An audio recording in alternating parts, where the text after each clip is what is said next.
ये आरक्षण देश के विकास को दुर्बल करने वाला एक व्यवस्था है।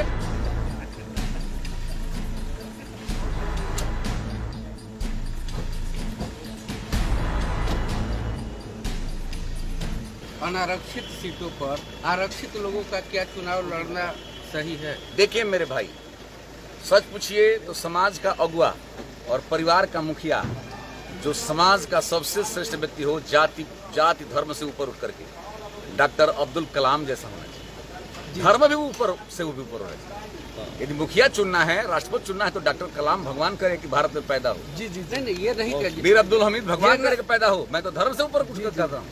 ऐसा व्यक्ति पैदा हो तो जाति शब्द क्यों कहते हैं आप?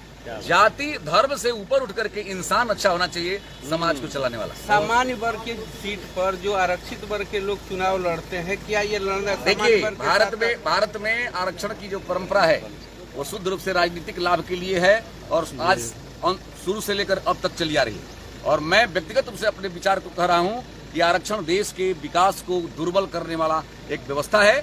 मैं व्यक्तिगत रूप से विधायक होकर के मैं यही कह सकता हूँ कि कुछ चीजों में, जैसे सेना पर जवानों में आरक्षण नहीं है, उस तरह से कुछ चीजों पर आरक्षण नहीं होना चाहिए।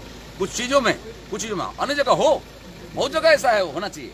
लेकिन जहाँ शिक्षा हो, चिकित्सा हो, शिक्षा, चिकित्सा और सुरक्षा के मुद्दे पर कोई आरक्षण नहीं होना चाहिए। अन्य जगह भले हो जाए, चपरासी में हो, ठीक है, चपरासी में हो जाए, उसमें कोई बात नहीं है। लेकिन क्लर्क में भी हो जाए, क्लर्क भी थोड़ा कम होगा, ज्यादा होगा, कोई दिक्कत नहीं होगा। सर, कोई आधार होता है ना आरक्षण का? आधार देखिए, आरक्षण का योग्यता ठीक है, अर्थ का आधार होना चाहिए। आधार तो अर्थ का होना चाहिए। ये बताइए, मैं तो कह रहा हूँ, आप लोग चलाना चलाइएगा ना? बोलिए। आज सबसे बड़ा दलित का शोषण दलित कर रहा है, ओबीसी का शोषण सबसे बड़ा ओबीसी कर रहा है। यदि मायावती जी दलित की हितैषी है तो सुरक्षित सीट पर लड़ना बंद करें। रामविलास जी का पुत्र सुरक्षित सीट पर लड़ना बंद करे, किसी गरीब दलित को लड़ावे।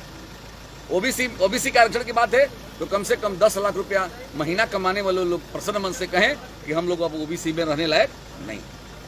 तो आज आरक्षण यदि वास्तव में समाज के न्यूनतम जीवन जीने वाले लोगों को पहुंचाना है तो कम से कम दलित भाइयों को, दलित में विकसित लोगों को और ओबीसी में विकसित लोगों को बड़े बन करना पड़ेगा, बड़ा बन, तब जाकर के ये होगा। सामान्य वर्ग के लिए कोई जगह नहीं है आरक्षण। देखिए, सामान्य नहीं, मैं तो सबके लिए बोल रहा हूँ, सबके लिए बोल रहा हूँ। गरीबी किसी जाति को पहचान करके नहीं आती, धर्म को पहचान करके।